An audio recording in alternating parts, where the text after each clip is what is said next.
behind a hill, behind some rocks, anywhere where the wind's not going to really affect your tent. I've had many an uncomfortable night where my tent's been blown all over the place, where I've had chosen a more sheltered location. I might not have got the best view in the morning, but I've got a better night's sleep. Another mistake, although it's not always my fault, I still make today, is not pitching on a level bit of ground. Things might look level, but if you pitch your tent on an uneven bit of ground or somewhere that's slanted, you usually find in the middle of the night that your sleeping pad and all your gear's just slid down into the corner of your tent, or you've had an uncomfortable night because there's rocks underneath where you put your sleeping pad. Obviously in places like this you can't always guarantee a perfectly flat pitch, but take a little bit of extra time and find the flattest pitch possible anyway. Try not to pitch right on the path. Look out for the game trails in the grass as well, because you don't want rabbits or deer even running through your camp in the middle of the night. While I'm on about pitching, quick tip about pegs. So not all pegs are equal, but as all things in life, I find you get a better result if your peg's longer. I do find that in really windy conditions, if you've got a longer peg, something around 9 inches or something like that, then that holds in the ground better. With a longer peg, your tent is much more likely to survive the night. That's what I've found anyway. There are one or two exceptions, like if you're pitching in really soft ground or loose sands, you're going to need a different type of peg altogether, but that's probably for another video. Right, number 3, gear matters, but not as much as you think. You don't need to spend a fortune to go wild camping. I started out with really basic kit. Most of it was army surplus. And then if you really get into the hobby, you can just upgrade as you go. Some things you might never really need to upgrade. You can buy a gas stove for 10 or 15 quid that you might not need to replace for years. Roll mats are cheap as chips and really durable. They're not the most comfortable thing in the world, but they will do a job and last for ages. I've said it before and I'll say it again. I've never beaten that feeling that I got from my first time doing this style of wild camping. That was with basic gear, and I've used a lot more expensive gear since then, and it is not really, it's not improved the experience anyway. The most important thing is that you've got the essentials, so you're going to need some sort of shelter, sleeping pad to insulate you from the ground, a sleeping bag to insulate you from everything else, and some waterproofs. You don't even need a stove. Take a packed lunch with you, but just make sure that your gear is up to the conditions that you're going to be camping in. I've had a few uncomfortable nights where I've pushed the limits of sleeping bags and sleeping pads. It's a tough lesson to learn, but make sure that you've got gear that is rated to below the temperatures that you're going to be sleeping at. So before I move on to tip number 4, I quickly want to give a shout out to Squarespace, who's kindly sponsored the video today. So we've been using Squarespace now for our websites for a number of years. Both myself and Joe have got no idea when it comes to web design or coding, but it's been really easy. All we had to do was choose one of their ready-made templates.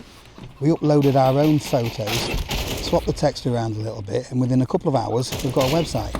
Both of us have used our websites to set up online shops. Squarespace provide a full e-commerce facility, so taking payments is really easy. So with the built-in SEO, I now rank on Google, and the website's been a great place to promote both my YouTube channel and my online raffles.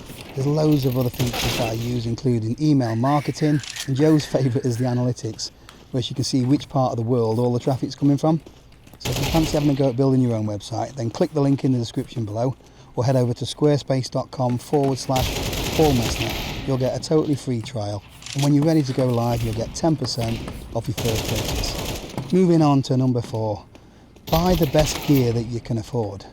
I remember my mate Ben telling me that buy cheap, buy twice, and a lot of the time that really is the case. I find it's been the same with any hobby I've done. You tend to buy the cheapest entry-level gear, and before long you're wanting to upgrade all the time. So to start off, buying something that is decent quality and affordable, it's going to last you longer. And if you're not sure if you're going to like it or not, it's a really good idea to either borrow some gear or buy second-hand gear. That way, I feel like that you're not really risking any money at all. Second-hand gear tends to hold its price really well. So if you were to buy a bivvy like this and you paid £150 for it second hand. If you didn't like it, you could sell it the following week or the following month, and in most cases get your £150 back. Make sure to do plenty of research and try and buy gear that's going to be suitable for the type of camping that you're going to be doing. So if you're only going to be camping in the summer months, you do not need to spend £1,000 on a 4-season Hilleberg all singing all dancing tent. You can get something for a fraction of that price that will do the job that you need perfectly well. One thing to remember, expensive gear doesn't always mean good gear, and cheap gear doesn't always mean bad gear. Number 5, don't believe the hype. There's a lot of people out there, including myself, that get sucked into all of this fancy marketing that the gear companies put out there. Maybe you've just bought the latest plastic water bottle, and then 2 weeks later there's another fancier plastic water bottle comes out with a bit thicker plastic, but it does exactly the same job. I get frustrated by companies that make incremental upgrades. They might have ideas in their head that could make the perfect tent or the perfect action camera now, but they don't want to give you the perfect action camera this year. What they want to do is give you a little bit each year, so you keep coming back and buying the next best thing. I know it's not camping related, but things like the iPhone. I used to upgrade my phone pretty much every year, but I skipped the iPhone 15. Instead of upgrading your kit every year, upgrade every few years, and then maybe you notice a difference in performance. And also, getting sucked in by the hype can lead to impulse buying, where you're buying stuff that you don't really need. It doesn't add to the experience, and before you know it, you need an 80-litre backpack to put all the crap in that you've accumulated. Number 6, organise your gear effectively. I'm not the best person when it comes to actually storing my gear. I can't always put my hands on the thing that I really want. If you've got it organised, one, it will highlight if you've got too much of something. Maybe if you've got all your stoves in one location, you might find that you've got 30 of them. More importantly, organising the kit that you put in your backpack. Now, there's lots of videos out there that show you how to pack your backpack, but that's not necessarily the right way for you. Make sure you've got easy access to the things that you need. So if you've got a medical condition, for example, there's no point in having your first aid kit with your medication right at the bottom of your backpack. Think about the weather. If it's going to be raining, you want your shelter close to the top of your pack, or somewhere maybe on the outside of your pack where it's easy to get to. You want to be able to put your shelter up first so you can unpack your backpack in a dry environment. Water to stay hydrated, snacks to keep the energy up. Just make sure you've got systems so you know where things are when you need them. Number 7, always check the weather forecast, but never trust it. If you live in the UK, you know that the weather is unpredictable, and the weather forecasters don't always seem to know what to talk about. I've got a number of different apps that I use, from the Windy app, the Met Office app, Mountain Weather Forecast, and it's very rare that they all say the same. There's some things that you just know anyway, and you don't necessarily need the forecast. Winter is going to be colder, so you're going to need more cold weather gear. But in times when the weather can be changeable, I always pack for the worst case scenario. Make sure you've got a plan if things go sour. I've learned that the mainstream news outlets like BBC or ITV Weather, those kind of things, they're more generic.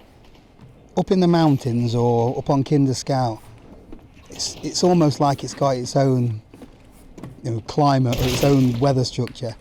You can often get really bad weather up there and it'd be perfectly fine down in the valleys below. The one thing you can't rely on, the weather. So number 8, at some point you are going to get wet. If you are the sort of person that gets outdoors regularly, you go camping regularly, at some point you're going to get caught out in some rain. Obviously make sure you've got your waterproofs with you, but even then, waterproofs are allegedly waterproof and breathable, but the fact is that I've never found any yet that do both at the same time. If I've got waterproofs on for a long period of time, I usually find that I'm wet inside anyway, from just the vapour from my body heat not being able to escape. I'm not going to go deep into it, but the rainwater clogs up all the pores in the membrane, and doesn't allow your body to breathe basically. So you are going to get wet, so make sure that if you're camping, especially in colder weather, that you've got a spare pair of dry clothes to change into. Once you're wet and cold, if you haven't got dry clothes to change into, it's very difficult to warm up.